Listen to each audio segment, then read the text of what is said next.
कि संसार में मनुष्य को कैसे जीवन जीना चाहिए।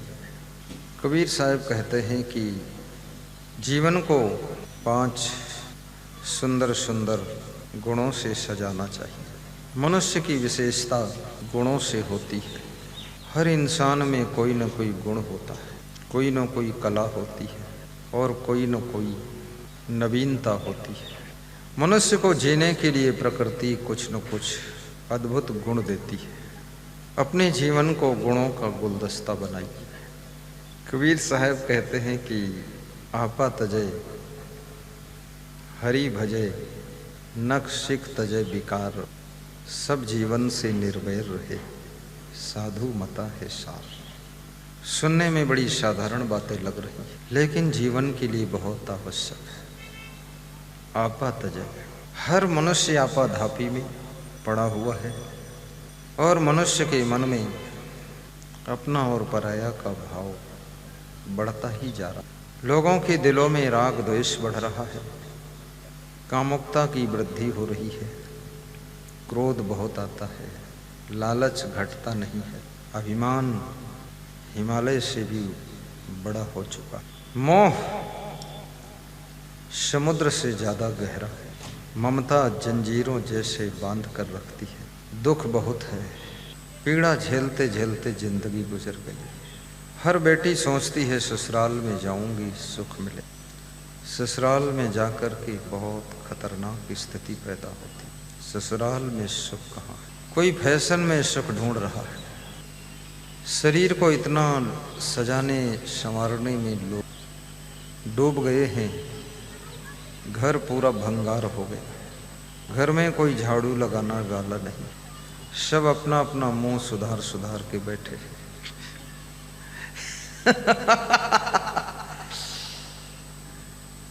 ये छोटा सा मुंह, इसी में सुबह से शाम हो जाती है सुधारने संवारने में। हर व्यक्ति चाहता है मैं सुंदर बन जाऊं, सुंदरी देवी बन जाऊं, सुंदर लाल बन जाऊं। मन को कोई सुधारने नहीं कोशिश करता है। मन की क्या दशा है, किसको ध्यान है, किसको ख्याल है। शरीर से आप सुंदर हैं, लेकिन शरीर की सुंदरता की शोभा आपके सुंदर स्वभाव से, और सुंदर स्वभाव की शोभा आपके सुंदर चरित्र से है, और आपके सुंदर चरित्र की शोभा आपके सुंदर कर्मों से है, और आपके सुंदर कर्मों की शोभा आपकी संपूर्ण जिंदगी की सुंदरता में छिपी हुई है। इसलिए अपने जीवन को सुंदर बनाने की कोशिश करो। जीवन सुंदर होगा तो तुम्हारे अंदर राम का दर्शन होगा, कृष्ण का दर्शन होगा, कबीर का दर्शन होगा, महान पुरुषों का दर्शन होगा, देवियों का दर्शन होगा, देवताओं का दर्शन होगा। इसलिए अपने जीवन को सुंदर बनाइए, जिंदगी को संवारिए। जिंदगी जिनकी धन्य हो गई उनको बंदगी करने के लिए लाइन लगी रहती है, बंदगी करने के लिए लाइन लगी रहती है। बोलिए सद्गुरु भगवान की जय। जीवन तो सबको मिला है। कितने लोग अपने जीवन से बहुत परेशान हो चुके हैं, मरने की तैयारियां कर रहे हैं। जीवन मिला था जीने के लिए, जीने का ढंग नहीं आया तो मरने के लिए सोच रहे हैं मर जाऊं क्या करूं। और कितनी स्त्रियों ने जहर खरीद के रख लिया है, सोचा है जब ज़्यादा आफत होगी तो जहर खा लूँगी। और कितनी लेडीज़ तो मायके से सेल्फास की गोली लेकर ससुराल जाती है। एक सासू ने अपने बहू के कमरे में सेल्फास की गोली देखा। सासू के मन में संदेह हो गया कि बहू का इरादा क्या है। बहू से पूछा, बहू ये सेल्फास कौन लाया है? बहू ने कहा मैं मायके से लाई हूँ, प्री प्लानिंग है, यदि ज़्यादा तंग करोगी तो लाश पाओगी, सेल्फास खा लूँगी। सासू के होश उड़ गए। कितनी बहुएं तो पंखा में रस्सी बांध कर लटक कर मर जाना चाहती, और ये वही लोग हैं जो नंबर 1 के नालायक हैं। ये जो मर जाना चाहते हैं, इनका मन बहुत चंचल है, इंद्रियां चंचल हैं, इनमें दुर्गुण भरे हुए हैं, रोम रोम में दुर्गुण। सहनशीलता बिल्कुल नहीं है, गम खाना नहीं चाहते हैं, काम करने की इच्छा नहीं है, 3 बार भोजन भजन नहीं 1 बार, दिन में भी सोना, रात में भी सोना, सवेरे भी सोना, 1 किलो सोना पहनना चाहते हैं, और नथुनी इतनी बड़ी पहनना चाहते हैं कि आधा किलो की नथुनी हो, नाक फटे या कुछ भी हो। जलवा बहुत दिखाना चाहते हैं, लेकिन करना कुछ नहीं चाहते। माँ बाप के पैसे से अगर आप फैशन करते हैं तो आप बुद्धिमान नहीं। अपने सास ससुर की कमाई में गुलछर्रे उड़ा रहे हैं आप, तो आप समझदार नहीं। खुद की कमाई से दारू पी रहे हैं तो आप बुद्धिमान नहीं। धन किसी का हो, माँ बाप के द्वारा धन कमाया गया हो, या कि धन सास ससुर का हो, या तुम्हारा पति कमा रहा हो, और या धन तुम स्वयं कमा रहे हो, या धन दहेज में मिला हुआ है, या धन की लॉटरी निकल आई है, या धन बिजनेस के प्रॉफिट में मिला है। धन बचाना भी सीखो, और धन को सही जगह खर्च करना भी सीखो। अगर धन को सही जगह खर्च करने की कला नहीं है, तुम्हारा ही धन तुम्हारा विनाश कर देगा, तुम्हारा पतन कर देगा, तुमको बर्बाद कर देगा। तुम्हारा ही धन तुमको जुआरी, शराबी, बेविचारी बना देगा। तुम्हारा ही धन तुमको घुमक्कड़ बना देगा। तुम्हारा ही धन तुम्हें बदनाम कर देगा। तुम्हारा ही धन तुम्हें बेइज्जत कर देगा। अगर धन सही खर्च करने की कला है, तुम्हारा ही धन तुमको धन्य भी कर देगा, धन्य कर देगा।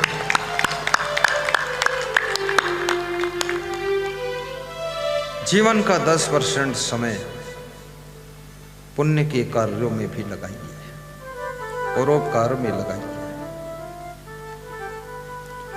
स्वार्थ के लिए तो पशु पक्षी भी जी लेते हैं,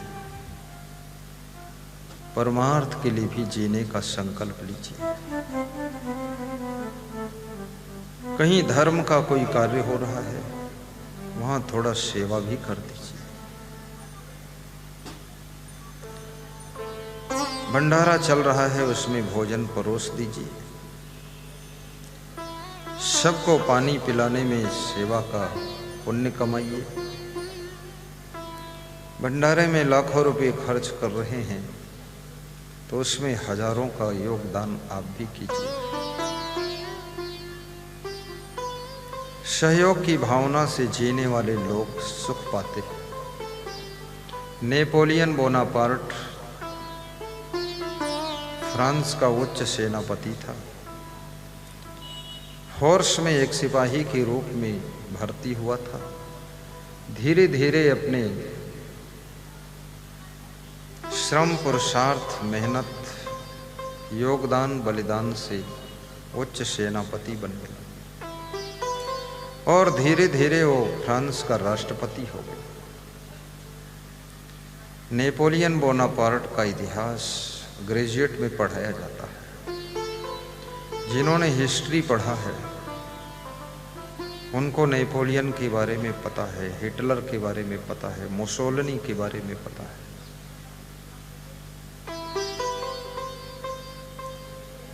हिटलर बड़ा खुंखार शासक था,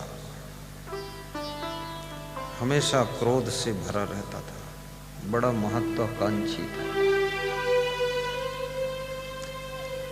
आकांक्षाएं जब सीमाओं को तोड़ने लग जाती हैं,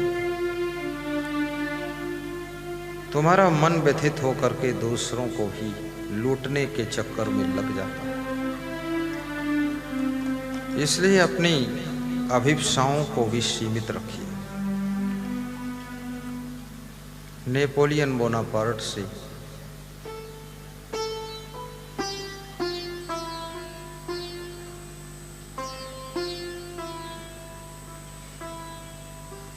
अमेरिका के राष्ट्रपति ने पूछा कि आप छोटी सी सेना को लेकर के बहुत से देशों के ऊपर विजय प्राप्त कर रहे हैं, इसका रहस्य क्या है, इसका मर्म क्या है?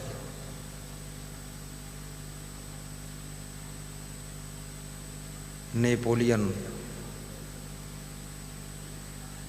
नाश्ता कर रहा है। नेपोलियन को देख करके अमेरिका का राष्ट्रपति सोच रहा है कि छोटे से कद का आदमी है ये, ठिंगना आदमी, लेकिन बड़ा कुशाग्र ब्रेन का है। उसने कहा, मैं आपको इस प्रश्न का उत्तर कुछ समय के बाद दूं। कुछ प्रश्न ऐसे होते हैं जिनका उत्तर तुरंत दे देना चाहिए, लेकिन कोई विशेष प्रश्न है सो उसका उत्तर थोड़ा समय का इंतजार कर देना चाहिए। कुछ प्रश्नों का उत्तर वाणी से दिया जाता है और कुछ प्रश्नों का उत्तर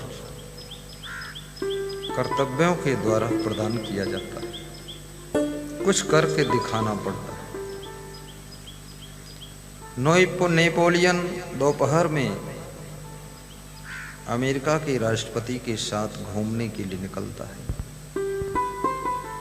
समुद्र के किनारे घूम रहे हैं। समुद्र देखने में बहुत अच्छा लगता है, लेकिन समुद्र का पानी खारी होता है, पीने योग्य नहीं है, नहाने योग्य नहीं। कितने लोग समुद्र में सैर करते हैं, समुद्र में क्रीड़ा करते हैं, समुद्र में नाव पर बैठ करके घूमते हैं, और कितने लोग समुद्र में स्नान भी करते हैं। समुद्र में स्नान करने से शरीर चटचटा हो जाता है, नमक जैसा सब शरीर में लग जाता है, पुनः अच्छे जल से नहाना पड़ता है। और समुद्र के आसपास के इलाकों में डीजल पेट्रोल भी बहुत निकलता है, खनिज पदार्थ का भंडार होता है।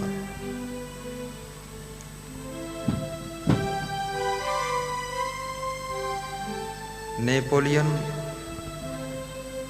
अमेरिकन राष्ट्रपति के साथ में समुद्र के तट पर सैर कर रहा है। कभी कभी मेहमानों को सैर कराने के लिए भी आपको सैर करना पड़ता है,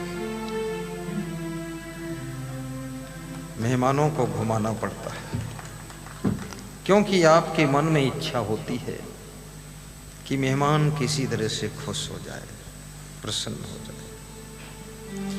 परंतु याद रखना, जो मेहमान होगा वास्तव में मेहमान होगा, वो तुमको ही देखकर खुश हो जाएगा, तुमको देखकर संतुष्ट हो जाएगा, और तुम्हारे घर को देखकर ही खुश हो जाएगा। उसका घूमने का मन ही नहीं होगा, उसका आपके पास बैठने में ही उसको खुशी मिलेगी। मेहमान जो होता है वो आपसे मिलने आया है, समुद्र की सैर की जरूरत ही नहीं। जंगल घुमाना, समुद्र घुमाना, मन इधर उधर घुमाना आवश्यकता नहीं। बड़ी विलक्षण घटना घटी। अमेरिकन राष्ट्रपति ने देखा कि मिलिट्री के जवान बाल्टियों में समुद्र का पानी भरकर उलीच कर दूर फेंक रहे हैं।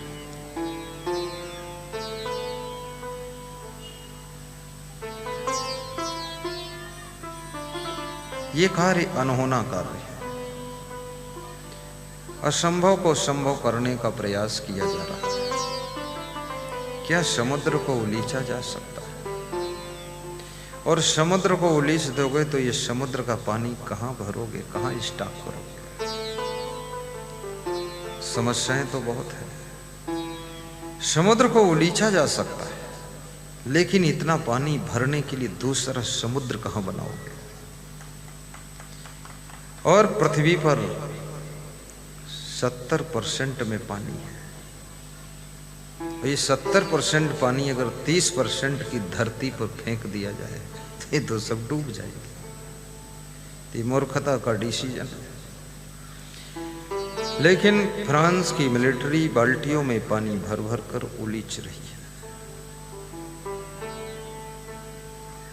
अमेरिका का राष्ट्रपति कहता है, ए फोर्स के जवानों, ये किस मूर्ख ने तुमको आदेश दिया है समुद्र का पानी उलीचने के लिए? मिलिट्री के जवानों ने कहा कि श्रीमान जी, पहली बात तो ये है, जिसने आदेश दिया है उसको मूर्ख मत कहो।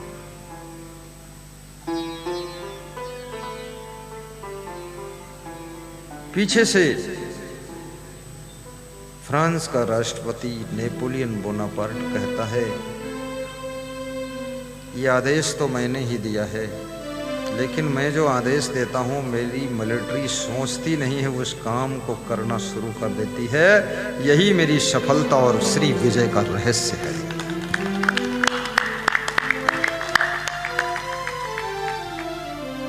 जिस घर के मालिक के आदेश को लोग सहज पालन करते हैं, वो घर विकास की ओर जाता है। और जिस घर में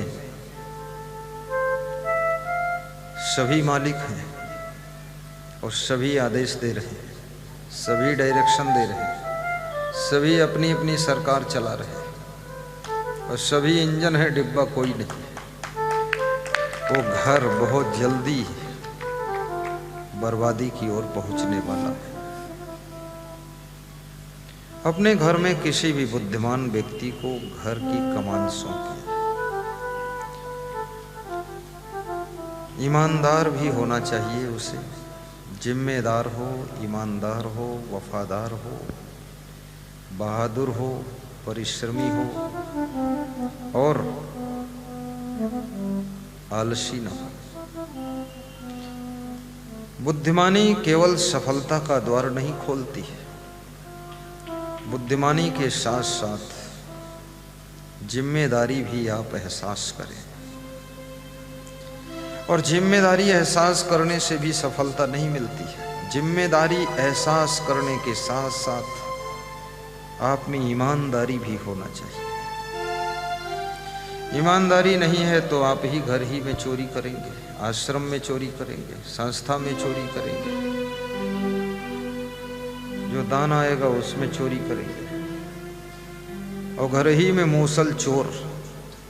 कबीर साहब कहते हैं, जिनके आश्रमों में ही चोर हैं, घर ही में चोर हैं, अब वो घर बर्बादी की ओर जाने वाला है। बीच में बोलना मना। अगर बोलने की हिम्मत है ऊपर आइए, प्रवचन सुनाइए और 2 लाख रुपये जमा करिए, इसमें 2 लाख का खर्चा है।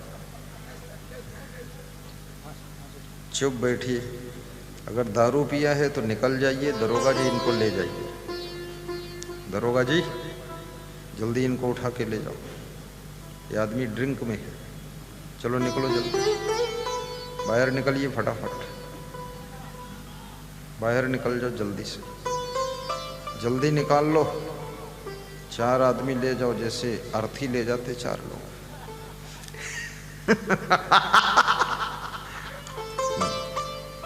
बाहर निकाल दो। किस सभा में बैठे हो ये भी विवेक होना चाहिए। यहाँ बोलना मना। हंस सकते हो, मुस्कुरा सकते हो, ताली बजा सकते हो, बाहर ले जाओ पूरा पूरा पूरा, बाहर बाहर बाहर बाहर बाहर बाहर।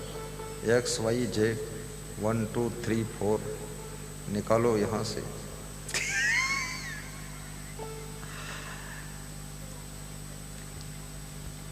हमें किसी की निंदा नहीं करनी है, हमें तो सबके गुणों की चर्चा करनी है। तो ईमानदारी के साथ साथ वफादारी भी होना चाहिए। वफादार जो होता है, कैसे वफादारी होती है? अगर तुम वफादार मेहमान हो, मैं किसी के मकान में ठहरा था। मेरा नियम है जिस मकान में ठहरता हूँ फिर उसमें माताओं बहनों को ठहरने नहीं देता।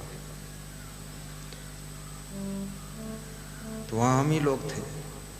घर मालिक से कहा कि आप भी ठहर जाओ। बोला अब तुम ही ठहरो, घर मालिक और घर मालिकिन सब हम पड़ोसी घर ठहर गए। हम लोग ठहर गए। रात में बादल थोड़ा गरजा, 3 बजे रात को। मुझे याद था कि घर मालिक नहीं है यहाँ, मालकिन भी नहीं है, अब घर मालिक हम ही हैं। उस समय टार्च रखते थे हम, टार्च लेकर निकले, 2-3 संतों को उठाया, छत पर गए हम। वहाँ 10-5 बोरी गेहूं रखा था। उस गेहूं को उठवा करके कमरे में लगवाया और हमने कहा ये दरवाज़ा भी बंद करो, छत से भी चोर ना आने पाए, और ठीक से मेन गेट बंद करो। 3 दिन मेरा निवास है, 3 दिन इस घर की चिंता करना, फिक्र करना, जिम्मेदारी, वफादारी, बहादुरी के साथ हमको करना है, तभी हम महान कहलाएंगे।